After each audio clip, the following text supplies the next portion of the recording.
What's going on, everybody? Welcome back to Nerd On. My name is Tom, and we're doing some more trailer reactions today. I am a filmmaker, indie filmmaker. I've been working in the TV and film industry for about 10 years in commercials, music videos, feature films, TV shows, all that good indie stuff you've never heard of as well.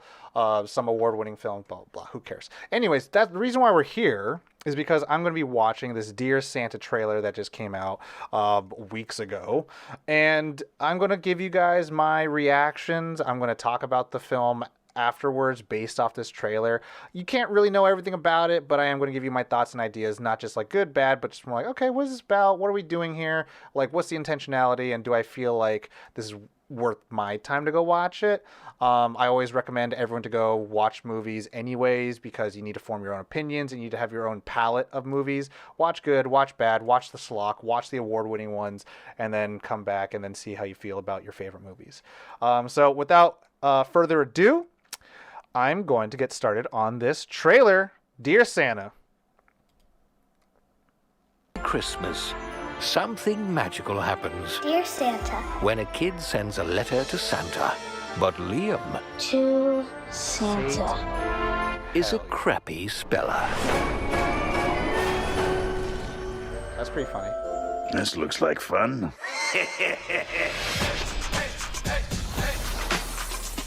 Oh, that's putrid. Thank you. What do you want? You summoned me. Not what I expected. What'd you expect? In the movies, the reindeer like a usually have the CGI thing on antlers, his not face? Kid, are you high? I'm ready for this. You lucked out big time, so I'm way better than Santa. Ho, ho, frickin' ho. You, my friend, are getting 3 wishes. you. You mean like a genie? They stole that from me. By the way, after you make your wishes, I'm taking your soul. What? You ain't never had a friend like me. Okay, that I may have stolen from Aladdin. Now we're even. Let me show you a The few trailer of the music things is really distracting. I could do for you. I'll be right back. It's Post Malone. Leo!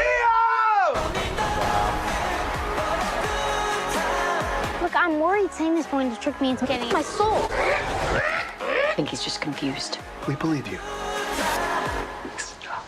Yo, down here! What are you waiting for? Go make a move! Sue me, I'm thirsty.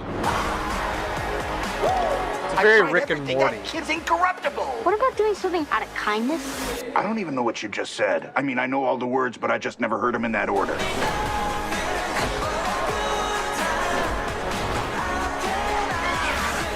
You know this man? I'm his uncle. Beat it. Who do you think you are talking to me like that? Oh, That doesn't sound right. pardon me, kombucha. Watch this. Lock. No, please, never trust a thought. You just gambled and lost. Nice to meet you. The pleasure was mine.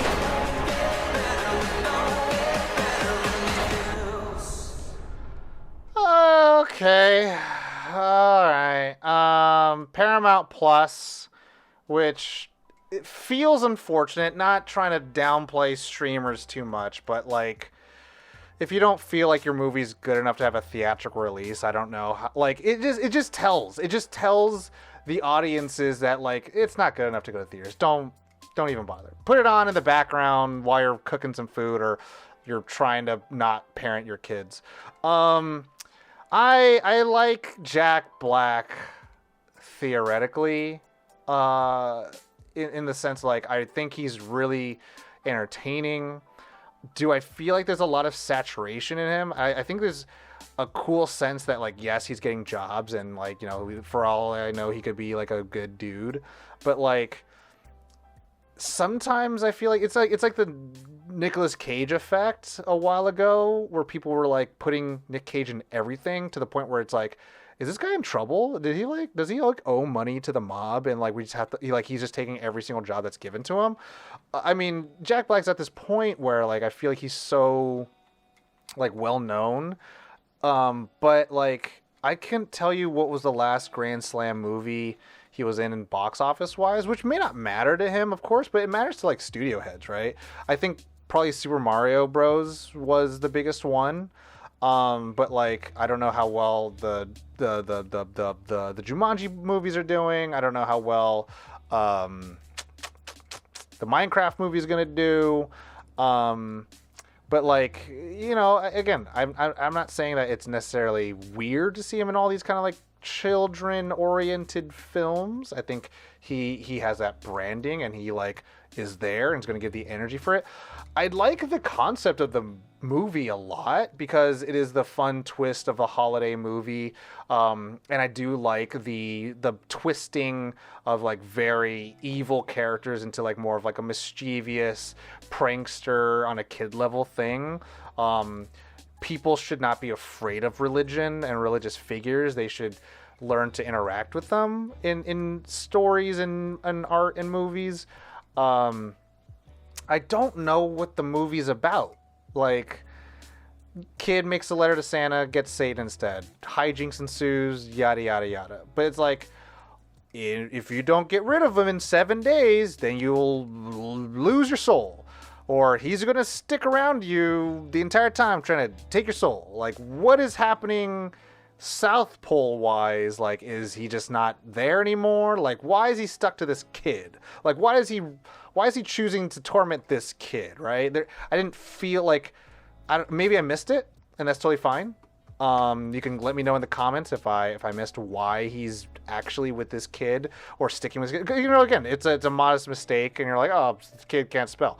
But it's like, why is this character sticking around this kid this entire time when he could be, you know, tormenting non-baptized babies, right? Like, who knows? So the CGI looks a little weird around his face. It feels like a little like deep faked, and I don't know why. Again, trailers are a little deceiving. The effects are not fully there. Will they fix it? That's the question. I think a lot of people are like, oh yeah, the CGI is not fully rendered. It's like, but will it be? But will it be? So yeah, I mean, I think it's a very functional movie. I think, again, will I watch it over the holidays? Maybe. Will I know a lot of my friends who have kids watch it? Maybe.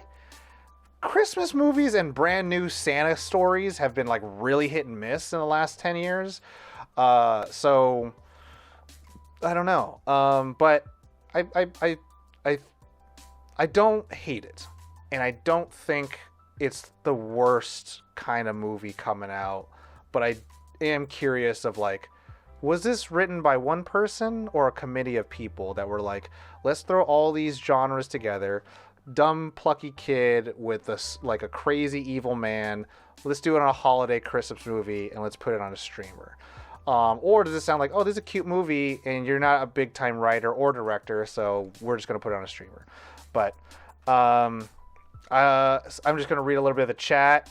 I don't think it's meant to be a kids movie. I mean, family, the demographic, right, is co-viewing. That's where everyone wants to be at. All the studios, if you guys don't know this, they want to be at co-viewing genres.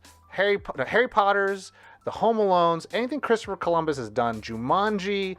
These are not for kids, but they're for families because the MCU completely just eclipsed the market and was like, it's all for the family. Because the entire family is going to go to the theaters. The entire family is going to follow these characters. So the kids are going to demand toys. The parents are going to demand like collectibles and tickets and the experiences. So it feels like it's in that brainchild, but I don't know. Yeah, I'm interested to see, because I want to watch Red One, and you know, a lot of people have just stuck their nose up in it. Again, I'm not trying to crap on a movie before it's even come out. All right. Well, that's it for me. I'm not going to make it too long in the tooth. Those are my thoughts on Dear Santa, the first trailer so far. Let me know if you agree. Put it down in the comments. You know, do all the nice little things that interact with the algorithm. We really appreciate it. If you want to continue the conversation, join our free Nerd On Discord at nerdon.tv/Discord. If you want to support the show, nerdon.tv/Patreon. As little as $1 a month, more affordable than a cup of coffee. Helps us keep the lights on, helps us make more things like our shows, our podcasts, and our Cardboard Champs. We appreciate you guys. Take care of yourselves. Stay hydrated. You know the drill as always. Nerd On. Nerd On the Podcast is proud to be powered by Focusrite, Embody, creators of Immerse Gaming, Odyssey, Amazon, and TCG Player. Enjoy the show. Thanks for listening. If you like what you hear, support the show by joining the Nerd On Nation powered by Patreon. Go to nerdon.tv/Patreon and get Nerd On exclusives for as little as $1 a month.